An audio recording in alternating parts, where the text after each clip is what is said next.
నమస్కారం. నేను మీ doctor చిన్నమై లంజిరెడ్డిని. Graduates సమస్యల పరిష్కారానికి మీ గొంతుకనే వస్తున్నాను. మీ మద్దతు నాకు అందించి నా అభ్యర్థిత్వాన్ని బలపరిచి మొదటి ప్రాధాన్యత ఓటు వేసి గెలిపించాలని ప్రార్థిస్తున్నాను. భారత్ మాతాకి జై. పార్టీ సీనియర్ నాయకులు నర్సాపూర్ అసెంబ్లీ నుంచి భారతీయ జనతా పార్టీ అభ్యర్థిగా పోటీ చేస్తున్నటువంటి మురళీ యాదవ్ గారు, అదేవిధంగా జిల్లా ప్రధాన కార్యదర్శి రాజశేఖర రెడ్డి గారు, అసెంబ్లీ కన్వీనర్ విష్ణువర్ధన్ గారు, అదేవిధంగా శిల్ప గారు, ఇంకా వచ్చినటువంటి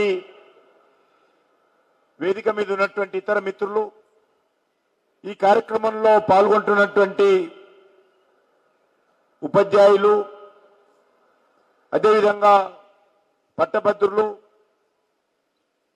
ఇతర గౌరవ పెద్దలు, పత్రికా విలేకరులు అందరికి కూడా పేరు పేరున నమస్కారాలు తెలియజేస్తా ఉన్నాను.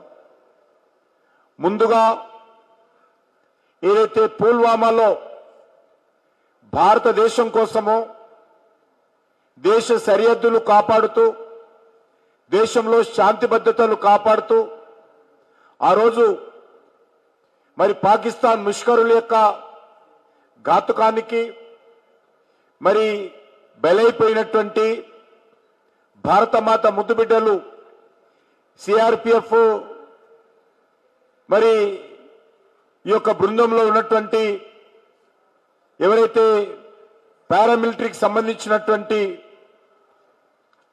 సైనికులు అమరవీరులయ్యారో వాళ్ళందరికీ కూడా నేను హృదయపూర్వకమైనటువంటి మరి నివాళులు అర్పిస్తూ శ్రద్ధాంజలి ఘటిస్తూ ఈ యొక్క సమావేశం మీకు అందరికీ తెలుసు. ఇది ఎన్నికలకు సంబంధించి సమావేశం. ఈ సమావేశము ఒక్క భారతీయ జనతా పార్టీ మాత్రమే ఈరోజు తెలంగాణలో జరుగుతున్నటువంటి 3 శాసనసభ స్థానాలకు పోటీ చేస్తా ఉంది. అది ఖమ్మం, వరంగల్, నల్లగొండ. ఈ 3 ఉమ్మడి జిల్లాలకు సంబంధించి, అంటే అటు భద్రాచలం నుంచి ఇటు దేవరకొండ వరకు మరి ఆ యొక్క నియోజకవర్గంలో కూడా భారతీయ జనతా పార్టీ అభ్యర్థిగా అనేక సంవత్సరాలు ఉపాధ్యాయుల సమస్యల మీద నిరంతరం పోరాటం చేసినటువంటి సర్వోత్తమ్ గారు అక్కడ పోటీ చేస్తా ఉన్నారు. అదేవిధంగా మన స్థానికంగా ఉన్నటువంటి ఈ 4 ఉమ్మడి జిల్లాలకు సంబంధించి మన ఉపాధ్యాయ నియోజకవర్గం నుంచి మల్కా కొమరయ్య గారు బీజేపీ అభ్యర్థిగా పోటీ చేస్తా ఉన్నారు. అదేవిధంగా ఈ 4 ఉమ్మడి జిల్లాల నుంచి మన స్థానిక అభ్యర్థి అంజిరెడ్డి గారు, ఈ ముగ్గురు కూడా భారతీయ జనతా పార్టీ తరఫున పోటీ చేస్తా ఉన్నారు.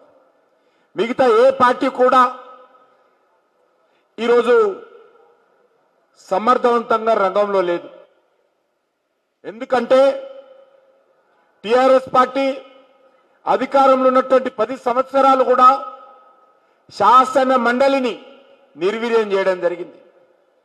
శాసన మండలి ఉందా లేదనే విధంగా మొత్తం కాంగ్రెస్ పార్టీకి సంబంధించినటువంటి వాళ్ళందరినీ కూడా ఆ రోజు టిఆర్ఎస్ లో చేర్చుకొని శాసన మండలిలో ఉపాధ్యాయుల గొంతు కానీ, శాసన మండలిలో నిరుద్యోగుల గొంతు కానీ, శాసన మండలిలో ప్రజల గొంతు కానీ మరి అక్కడ వినిపించకుండా దాన్ని నిర్వీర్యం చేయడం జరిగింది. అదేవిధంగా